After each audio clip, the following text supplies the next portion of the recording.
अहान रायज़ादा, ऐसा वजनदार नाम मानो इंडिया की टॉप बिजनेसमैन फैमिलीज में से किसी एक का वारिस हो। मगर हम जिस अहान रायज़ादा की बात कर रहे हैं उसके कतरे कतरे से बेबसी झांक रही है।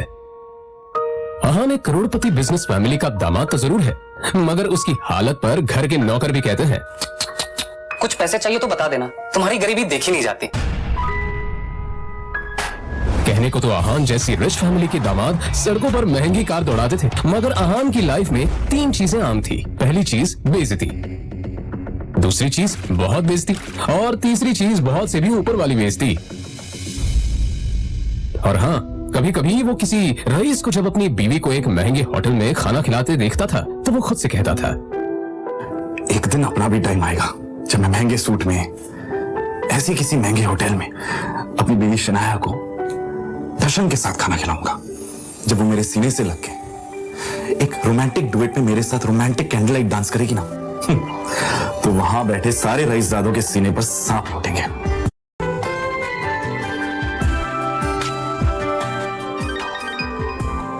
जरूर शनाया ने बोलते हुए अहान चौंक कर उठ खड़ा हुआ। मोबाइल स्क्रीन पर देखा तो शगुन का फोन था। अहान के सारे सपने छूमंतर हो गए। शगुन अहान की बीवी शनाया की कजिन थी, जो हमेशा ही अहान को नीचा दिखाने की कोशिश करती थी।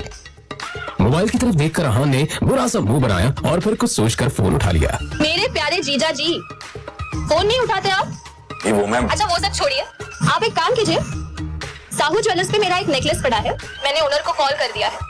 वहाँ जाके नेकलेस कलेक्ट करके मेरे घर पे आ जाइए। शगुन, मुझे बैंक जाना है और ये बैंक जाने का तेवर किसी और को दिखाइएगा जीजा जी। वैसे भी आपको हमारे फैमिली के टुकड़ों पर ही पलना है ना? तो जितना काम कहा जा रहा है उतना कीजिए। और हाँ, नेकलेस के साथ में ओनर आपको 30,000 रुपए भी देगा, वो लेकर मेरे घर पे आ जाइए। और 30,000 रुपए में से 1 रुपया भी कम नहीं होना चाहिए, समझे ना? देखो शगुन, आज तक मैंने कभी चोरी नहीं की। और दूसरी बात यह कि अगर मुझ पर इतना डाउट है तो किसी नौकर को भिजवा के करवा लो। क्या है ना, बहस करने की इजाजत आपको है नहीं, तो जितना काम कहा जा रहा है उतना कीजिए। 1 घंटे के अंदर नेकलेस और पैसे लेकर मेरे घर आ जाइए। और फिर से कह रही हूँ, 30,000 रुपए में से 1 भी रुपया कम नहीं होना चाहिए। बाय। अरे है दीदी को बुलाओ यार, है दीदी।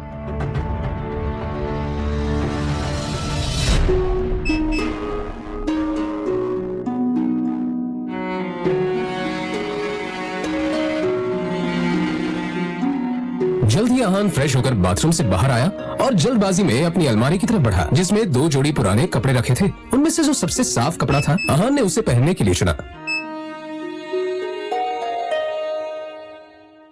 तैयार होकर वो बाहर निकला और जैसे ही सामने देखा तो उसकी सांस यामिनी गिल अपनी कुछ सहेलियों के साथ पार्टी में व्यस्त थी। तभी यामिनी जी की एक सहेली ने अपने सैंडल की तरफ देखकर कहा, यामिनी, ये देखो ना, तुम्हारे आते आते मेरा बेल्ट टूट गया चप्पल का। अब मैं घर कैसे जाऊंगी? अरे इसमें टेंशन लेने वाली कौन सी बात है? तुम पार्टी एंजॉय करो, मैं नौकर से कह दूंगी, वो ठीक करवा कर लाएगा। ना ना, मैं नौकरों पे भरोसा नहीं करती। मेरी चप्पल महंगी है, तो एक बार टूट गई चप्पल तो मैं दोबारा पहनती नहीं हूँ। लेकिन क्या करूँ, घर भी तो जाना है ना। अहान उस तरफ से निकला ही था जब यामिनी जी की नजर उस पर पड़ गई। डोंट वरी, नौकर नहीं है, नौकर से थोड़ा ऊपर ही है। वो तुम्हारा काम अच्छे से करेगा। आज सुनो, ये चप्पल लो और इसे ठीक करा कर लाओ। तभी यामिनी जी की सहेली ने कहा, यामिनी, ये सब काम दामाद से अच्छा नहीं लगता। अरे तुम इतना टेंशन क्यों ले रही हो? वैसे भी ऐसे ये सब काम करने में बड़ा मजा आता है। तुम लोग को भी कोई काम हो तो बता देना। दामाद है तो क्या हुआ, चप्पल भी ठीक नहीं करा सकता?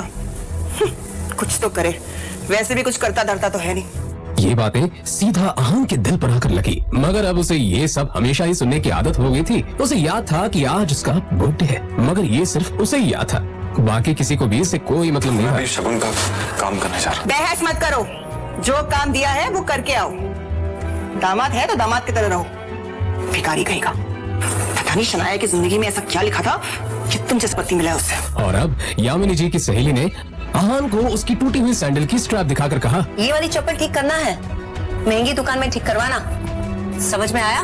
कहते हुए उसने अहान का हाथ उठाकर सैंडल उसके हाथ में पकड़ा दिया। ना चाहते हुए भी